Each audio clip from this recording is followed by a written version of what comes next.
Capítulo 2. Si Dios es bueno, ¿por qué no nos evita el dolor?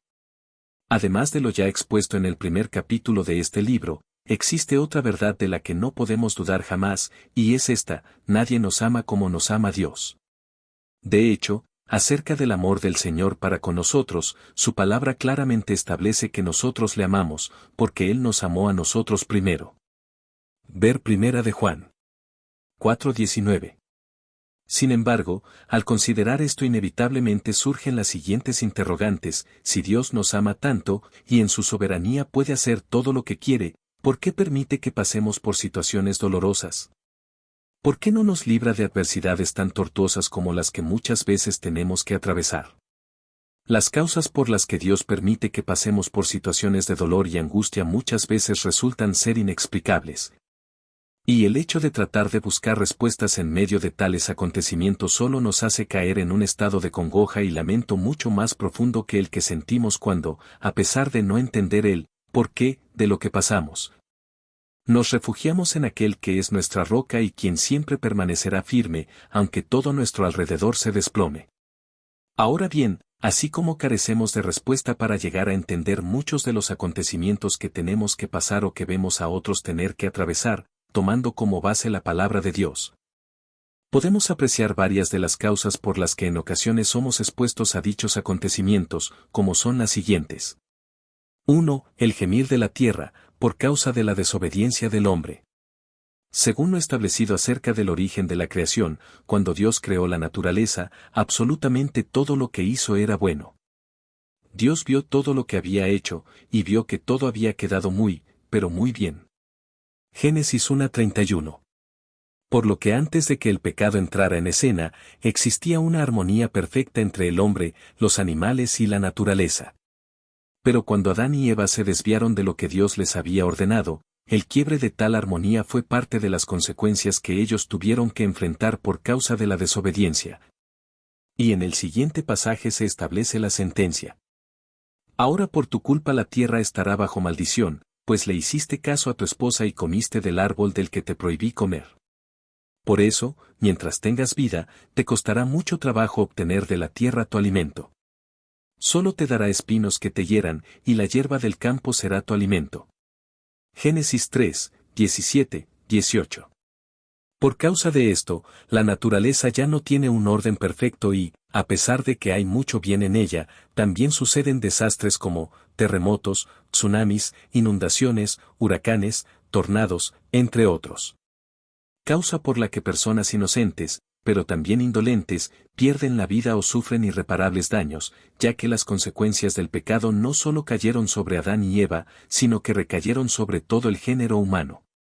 Por tanto, estos acontecimientos no son directamente obra de Dios, sino parte del resultado de la imperfección que entró al mundo a través de la desobediencia del hombre. Ahora bien, si bien es cierto que Dios no es el autor del sufrimiento que procede de los desastres naturales, no menos cierto es el hecho de que, por causa de dicho sufrimiento, luego de enfrentar situaciones como estas, muchas personas cambian para mejor. Como es el caso de familias que dejan a un lado sus diferencias y se mantienen unidas frente a tales embates, personas que aprenden a valorar a quienes tienen por encima de las cosas que poseen, y otros que, por causa de las circunstancias dolorosas que se les presentan, comienzan a ver a Dios como prioridad y no como una simple opción. En mi angustia llamé al Señor, pedí ayuda a mi Dios, y Él me escuchó, mis gritos llegaron a sus oídos. Salmo 18:6. 2. Las consecuencias que vienen por causa de nuestra propia desobediencia. Dios siempre está dispuesto a perdonar hasta los pecados más horrendos que el ser humano pueda llegar a cometer, siempre que reconozcamos el error y decidamos apartarnos del mal que hayamos hecho. Tal como lo establece su palabra en los pasajes siguientes. No le irá bien al que oculta sus pecados, pero el que los confiesa y se aparta será perdonado. Proverbios 28, 13. Vengan y aclaremos las cuentas. Dice el Señor: por profunda que sea la mancha de sus pecados, yo puedo quitarla y dejarlos tan limpios como la nieve recién caída. Aunque sus manchas sean rojas como el carmesí, yo puedo volverlas blancas como la lana. Isaías 1:18. No cabe ninguna duda de que el hecho de poder recibir perdón y restauración de parte de Dios es el regalo más valioso y extraordinario que Él ha otorgado a los hombres, ya que, de no contar con este favor, no tendríamos modo alguno de ser aceptados por el Señor a causa de la naturaleza caída que venimos arrastrando. Por cuanto todos pecaron, están destituidos de la gloria de Dios. Romanos 3:23. Pero Dios demuestra su amor para con nosotros, en que siendo aún pecadores, Cristo murió por nosotros. Romanos 5:8. Así que debemos dar continuamente gracias a Dios por habernos dado acceso a Él a través del sacrificio de nuestro Señor Jesucristo. Sin embargo, esto no siempre significa que seremos exonerados de las consecuencias que esos pecados traen sobre nosotros. Sino que, por el contrario, el hecho de que en ocasiones tengamos que hacer frente a las consecuencias de nuestros actos pecaminosos constituye una de las formas más efectivas de Dios hacernos recapacitar y arrepentirnos de corazón por el mal que hayamos hecho. A este modo de trato con el humano, la Biblia le llama disciplina. Porque, así como los padres que verdaderamente aman a sus hijos los disciplinan, también Dios muestra su amor y paternidad responsable para con nosotros, permitiendo que en ciertas ocasiones hagamos frente a las consecuencias de nuestros actos pecaminosos. Algo que generalmente ocurre con aquellos pecados en los que nos endurecimos y decidimos permanecer a pesar de que Dios trató con nosotros para que nos apartáramos de ellos. Por esta razón su palabra nos exhorta. No menosprecies, hijo mío, el castigo de Jehová, ni te fatigues de su corrección, porque Jehová al que ama castiga, como el padre al hijo a quien quiere. Proverbios 3:1. Sin embargo, aunque ciertamente hay cosas a las que el Señor nos dejará hacer frente, porque aun cuando su Santo Espíritu nos aconsejó para que nos apartásemos de ellas no le obedecimos. Si en medio de la adversidad buscamos a Dios de todo corazón, Él nos dará la sabiduría, la fuerza y la gracia suficiente para poder responder del modo como Él espera que lo hagamos ante tales consecuencias. 2. Su decisión de tomarnos como modelos de testimonios diferentes.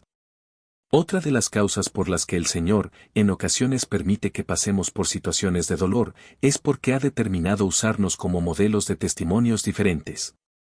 Acerca de esto, en el libro titulado, Cuando lo que Dios hace no tiene sentido, su autor el Dr. James Dobson, relata un ejemplo digno de ser considerado como, prueba de fe bajo fuego.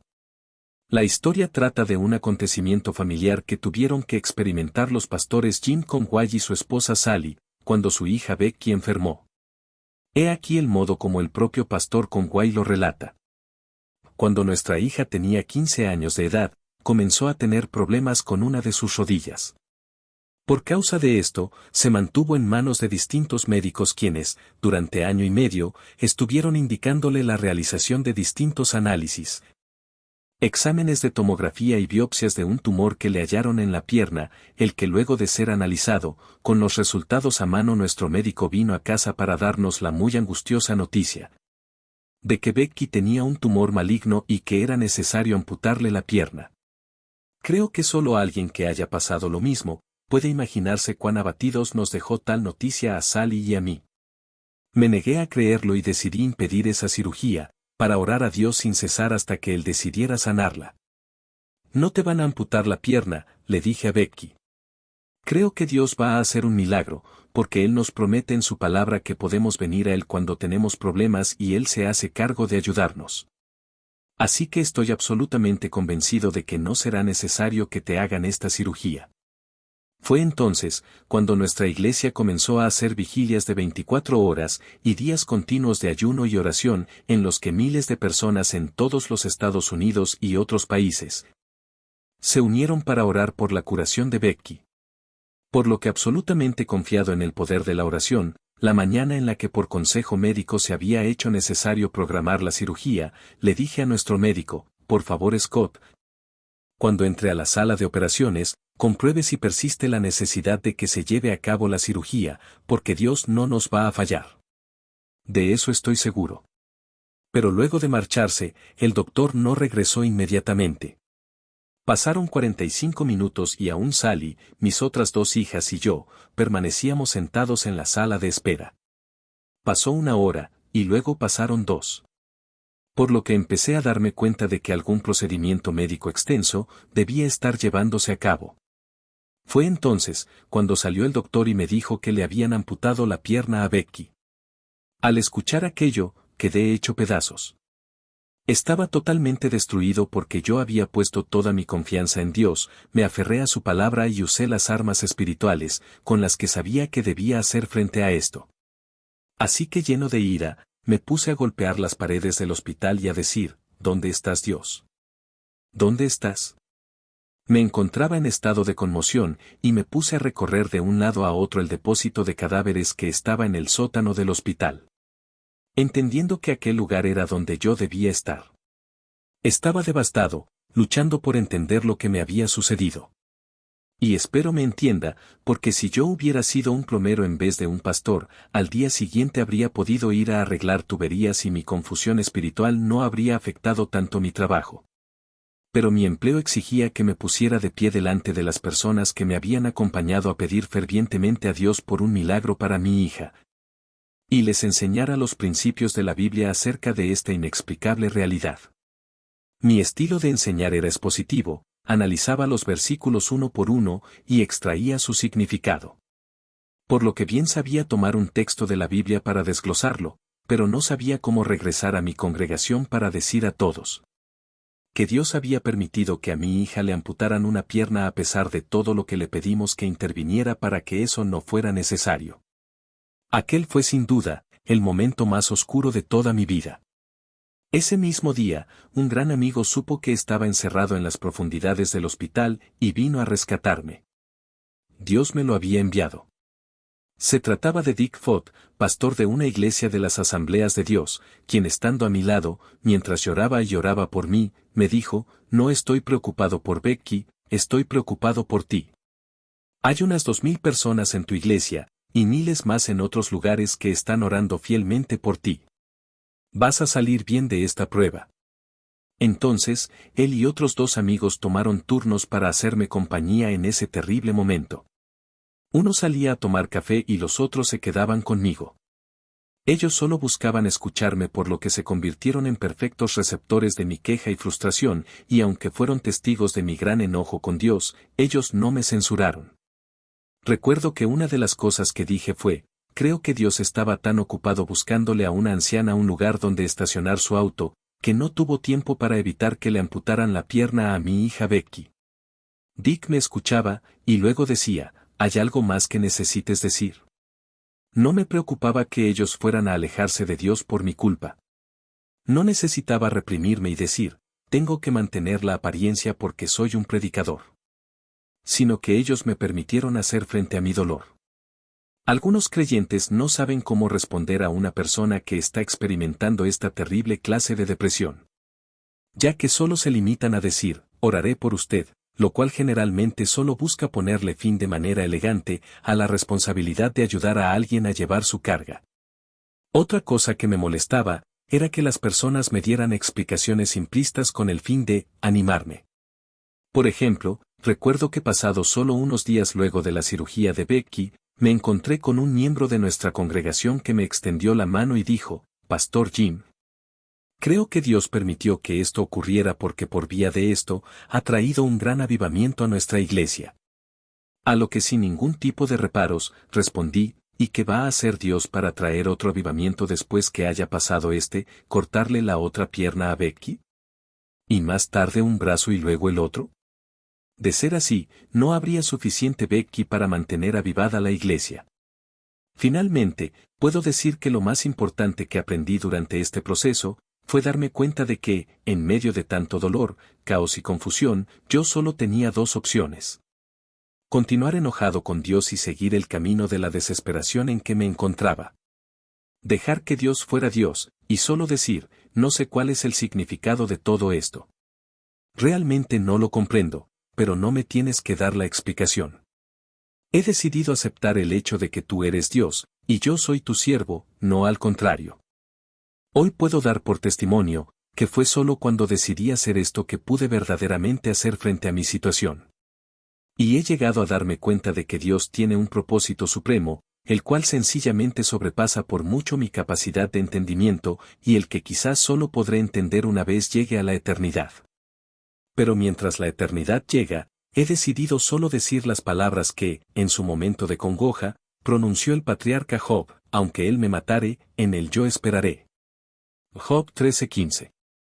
Porque cuando Dios decide hacernos pasar por circunstancias como estas, son solo dos las alternativas que nos restan: o nos desesperamos o aceptamos el accionar de la soberanía de Dios.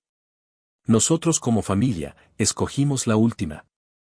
Porque mis pensamientos y mis acciones están muy por encima de lo que ustedes piensan y hacen, dice el Señor. Isaías 55:8. Principios del capítulo. Las causas por las que Dios permite que pasemos por situaciones de dolor y angustia muchas veces resultan ser inexplicables, y el hecho de tratar de buscar respuestas en medio de tales acontecimientos solo nos hace caer en un estado de congoja y lamento. Poder recibir perdón y restauración de parte de Dios es el regalo más valioso y extraordinario que Él ha otorgado a los hombres. El hecho de que en ocasiones tengamos que hacer frente a las consecuencias de nuestros actos pecaminosos, constituye una de las formas más efectivas de Dios hacernos recapacitar y arrepentirnos de corazón por el mal que hayamos hecho. Cuando Dios decide hacernos pasar por circunstancias dolorosas, son solo dos las alternativas que nos restan: o nos desesperamos o aceptamos el accionar de su soberanía. Dios tiene un propósito supremo con cada cosa por la que nos permite pasar, el cual sencillamente sobrepasa por mucho nuestra capacidad de entendimiento, y el que quizás solo podremos entender una vez lleguemos a la eternidad.